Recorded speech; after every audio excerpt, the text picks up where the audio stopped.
लेकिन बाबर तैयार था। उसकी सेना ने लाइन फॉर्मेशन में तोपों को आगे और तीरंदाजों को बीच में रखा था। जैसे ही इब्राहिम की विशाल सेना ने धावा बोला, बाबर की तोपें गरज उठी, धरती कांप उठी, आसमान गूंज गया। तोपों की गड़गड़ाहट और तीरों की बरसात ने इब्राहिम की पंक्तियां तोड़ दी। भारी तोपों की आवाज से इब्राहिम के हाथी बौखला गए। वे डर के मारे अपने ही सैनिकों को रौंदने लगे। मैदान में अफरा तफरी मच गई। जहां इब्राहिम सोच रहा था कि जीत आसान होगी, वहीं अब उसकी सेना खुद अपने पैरों तले कुचल रही थी। 6 घंटे तक चला वो भयानक युद्ध। चारों ओर धूल, धुआं और मौत का सन्नाटा। धीरे धीरे इब्राहिम की सेना टूटने लगी। उसकी आंखों में हार का डर साफ झलकने लगा और आखिरकार पानीपत के मैदान में बाबर की रणनीति, उसकी हिम्मत और उसकी चालाकी जीत गई। इब्राहिम लोदी का साम्राज्य वहीं ढह गया जहां से बाबर के मुगल साम्राज्य की नींव रखी गई।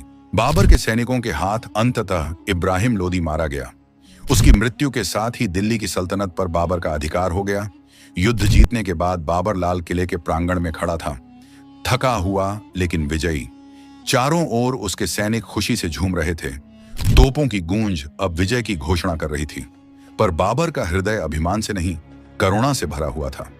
जब उसे दिल्ली का विशाल सोना, चांदी और खजाना मिला, तो उसने उसे अपने पास रखने के बजाय जनता में बांट दिया। भूखे गरीब लोगों को भोजन मिला, सैनिकों को सम्मान मिला और पूरे राज्य में खुशी की लहर दौड़ गई। लोगों ने उसकी दयालुता और उदारता से प्रभावित होकर उसे प्रेम से कलंदर की उपाधि दी। एक ऐसा राजा जो सिर्फ विजेता नहीं, बल्कि दयालु और इंसानियत से भरा हुआ शासक था।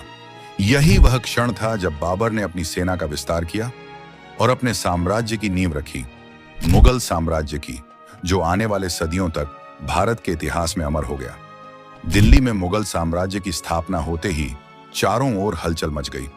राजपूत योद्धाओं को यह स्वीकार नहीं था कि एक विदेशी शासक हिंदुस्तान की गद्दी पर बैठे, इसलिए उन्होंने मुगलों के खिलाफ तलवार उठाई और यहीं से शुरू हुआ लहू, साहस और वीरता से भरा एक नया अध्याय।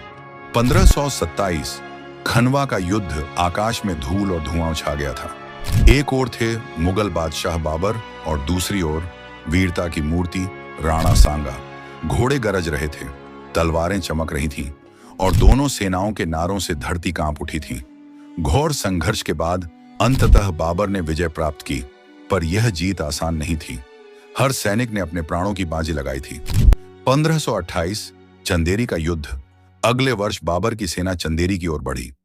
वहां के शूरवीर राजा मेदिनी राय ने अपने प्राणों की आहुति देकर स्वाभिमान की रक्षा की। बाबर ने युद्ध के बाद भी उनके साहस की प्रशंसा की, क्योंकि वह भी जानता था, सच्चा योद्धा वह नहीं जो जीतता है, बल्कि वह जो अंत तक डटा रहता है। 1529 घाघरा का युद्ध। फिर आया बाबर के जीवन का अंतिम बड़ा युद्ध, घाघरा का युद्ध। नदी के किनारे अफगान सरदारों और महमूद लोदी की विशाल सेना मुगलों के सामने खड़ी थी। तोपों की गर्जना, नदी की लहरें और रणभूमि की आग सब एक साथ उठ खड़ी हुई। लेकिन एक बार फिर बाबर की रणनीति और साहस ने बाजी पलट दी। घाघरा के युद्ध में भी बाबर विजयी हुआ। इन तीनों युद्धों ने सिर्फ बाबर को विजेता नहीं बनाया, बल्कि उसे भारत का पहला सच्चा मुगल सम्राट बना दिया।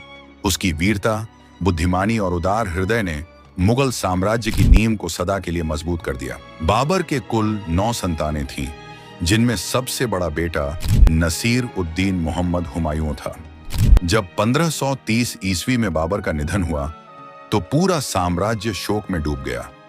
बाबर को पहले आगरा में दफन किया गया, लेकिन उसकी आखिरी इच्छा के अनुसार बाद में उसकी कब्र को काबुल, अफगानिस्तान ले जाया गया। आज भी वही बाग-ए-बाबर में उसका मकबरा शांत और गरिमामय रूप में मौजूद है, जैसे इतिहास की धड़कनों को समेटे हुए। बाबर की मृत्यु के बाद हुमायूं को दिल्ली की गद्दी संभालनी पड़ी, लेकिन सत्ता आसान नहीं थी। उसके अपने ही भाइयों ने षड्यंत्र रचा और अफगान शासक शेर शाह सूरी के साथ मिलकर उस पर हमला कर दिया। हुमायूं का सामना कई युद्धों में हुआ। चौसा और कन्नौज जैसी कठिन लड़ाइयों में भी उसे पराजय मिली। हार के दर्द और निराशा के बीच हुमायूं को अपनी जान बचाकर भारत छोड़ना पड़ा। वह संघर्ष, वीरता और असफलताओं के बीच ईरान की ओर भागा, जहां उसे वहां के शाह तहमास्प की मदद मिली। यही वह दौर था जब हुमायूं ने समझा, सत्ता केवल तलवार की ताकत से नहीं बल्कि धैर्य, बुद्धि और समय की चाल से बनती है। उसकी यह कठिन यात्रा, संघर्ष और अंततः वापसी ने मुगल साम्राज्य के इतिहास में साहस और मानवता की अमिट कहानी छोड़ दी। हुमायूं जब भारत में हारकर ईरान भागा, उसके पास न तो धन था और न ही पर्याप्त सैनिक। वह थका हुआ, निराश और अकेला था। राहत की एक किरण तब मिली जब ईरान के शाह तहमास्प ने उसकी मदद की।